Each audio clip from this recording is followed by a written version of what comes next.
Hello there. So in this video, we're going to be looking at understanding the process of communication.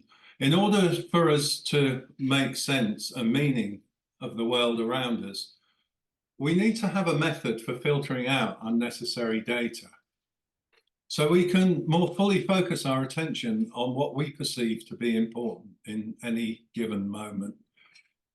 If you tried to go through your day in a raw, receptive state, you'd find it's a challenge. It's fatiguing. So what we do is we substitute a shorthand set of assumptions that we will call reality and hold it up as a screen in front of us so that everything has to pass through it, through that lens as a filter, in order for us to know it's real, it's true, and it's meaningful according to our model of the world. There are three distinct ways in which we filter information internally. We delete, we distort, we generalize. In NLP, we call these three processes of deletion, distortion, and generalization distinctions. So I'm going to now pass you over to Jason to explain in more detail how these processes work. Thank you, Giles. So in this session, we're going to talk about understanding the language of structure.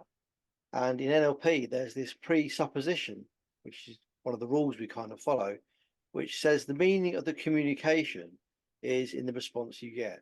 So what does that mean? Well, it means that when you say something, it might be understood differently by somebody else.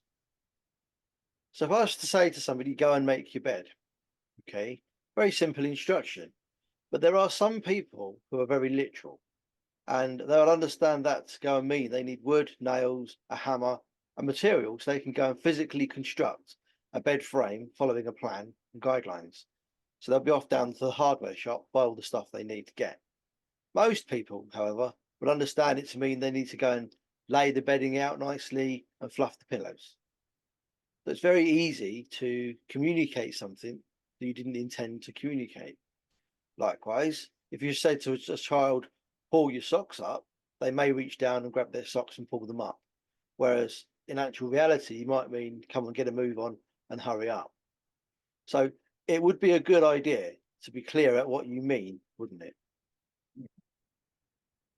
Okay. So we have these two levels of structure. First of all, we have the surface structure stuff.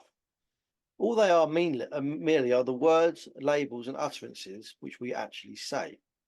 So the word love, affection, emotion, any of these things, happy, sad, all the emotions we can label. We can also label things like experience. We can label things like work and career. They're just labels. And they're the things that we communicate with. We use the language to talk through those. So if those are the things there, we use those to talk about. But underneath that, we have the deep structure stuff. And that's where we have our meanings, our emotions, our feelings, our realities. That's the internal representation we've created for ourselves. And also it's full of a richness of experience. So we don't normally get that information off the bat. We get the labels, the structure, the surface stuff. So surface structure and deep structure. So this model was developed by the linguistics guru called Noam Chomsky. And it was the study of how we think, what we think is translated into what we say. So what we think is translated in what we say, and that's the process. So when we speak, we never give all the information. Apart from anything else, it would take far too long, and most of it would probably be irrelevant to that context anyway. So generally, a speaker has an idea of what they wish to say, and then they create in their mind's eye what they want to say. They put together some structures and some phrases, and then they say what they want to say. However, as soon as they've said it, they then have no control over how the receiver interprets it.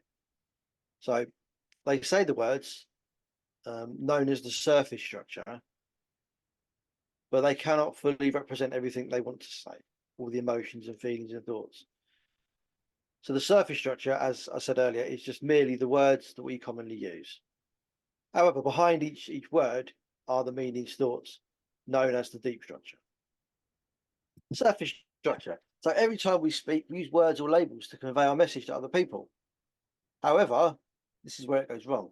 We assume that because we use the word love, career, or any other word for that matter, the other people we're talking to also understand exactly what we mean when we say that word. This, in fact, is false, since they may have an entirely different meaning, set of emotions or experiences that relate straight to that. So take the word joy, for example.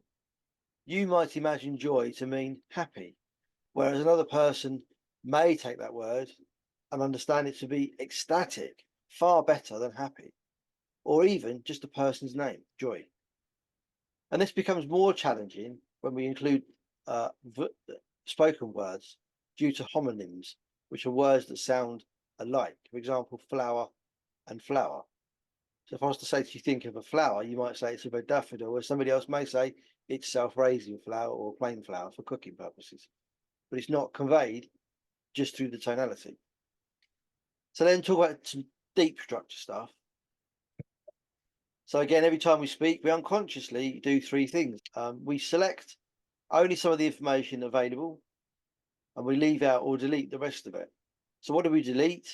Well, it depends on our reticular activating system, part of the brain in there. But we delete most of the stuff because there's far too much for us to process.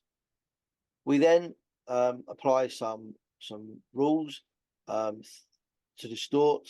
So we have our own rules in there, our own filters in there, and we distort the meaning, the information.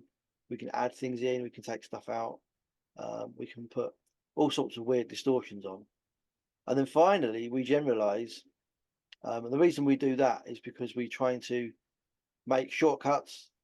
We remove qualifiers and quantifiers, and we're looking for exceptions. So we generalize things, make them simple for ourselves, which is quicker. So when we hear a surface structure sentence, we have to apply our own deletions, distortions, and generalizations, fill in the gaps, and then we represent it to ourselves.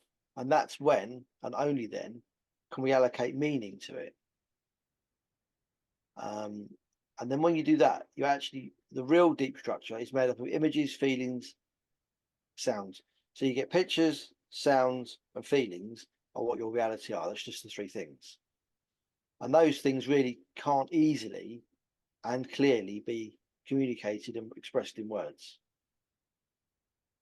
So yes, a good example of a deep meaning, deep structure meaning would be for a youngster when they first experience meeting a dog for the very first time. If the dog bites them, then the symbol of seeing a dog or anything to do with the word dog will trigger a very deep emotional state. Whereas if the dog wags his tail and is friendly, then it's a completely different meaning.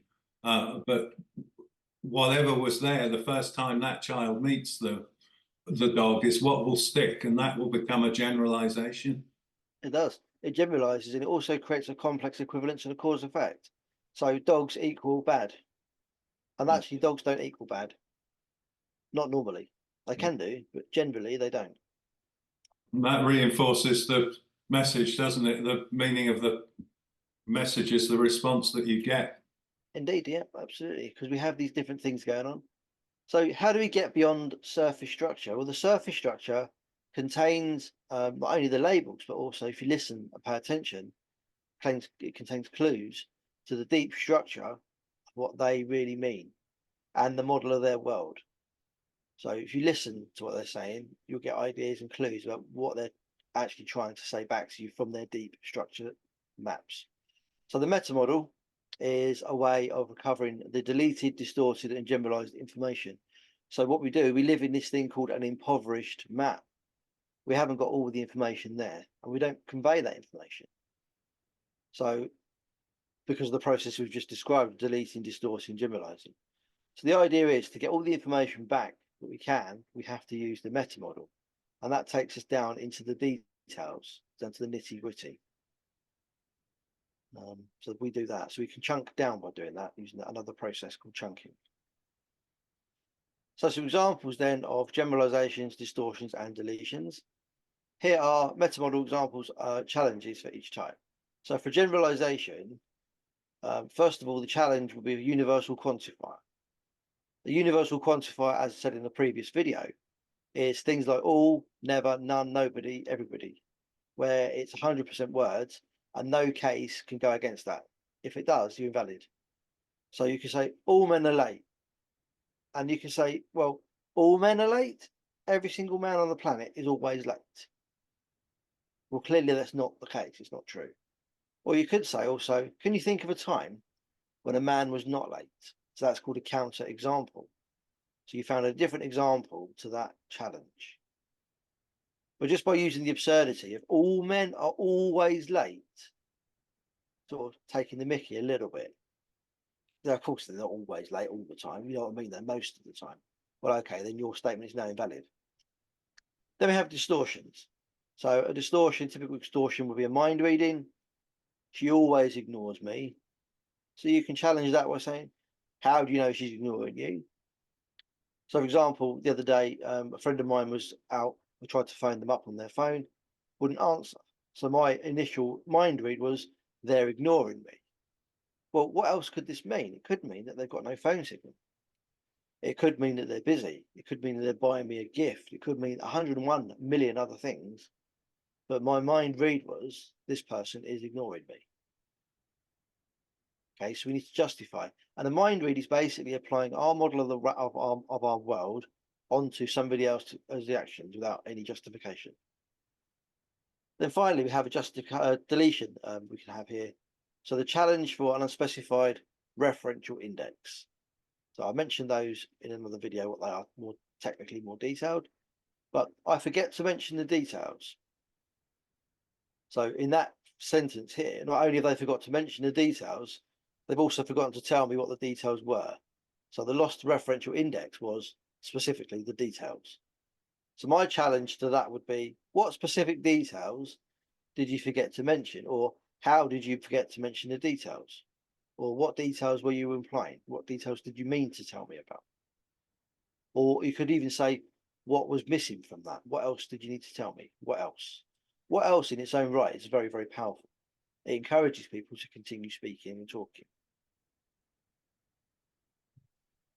So in this video, we've looked at how the mind filters information using the processes of generalization, distortion, and deletion. We've looked at how surface structure provides us with the words we use to communicate with and the labels we choose, and how deep structure gives us meaning to our communication with those words and labels. We've established how this underpins one of the main presuppositions of NLP. The meaning of the communication is the response you get. We hope you've found this information useful and begin to notice how you can use this in your everyday life. Feel free to do the fun little quiz below to test your understanding before you proceed to the next module.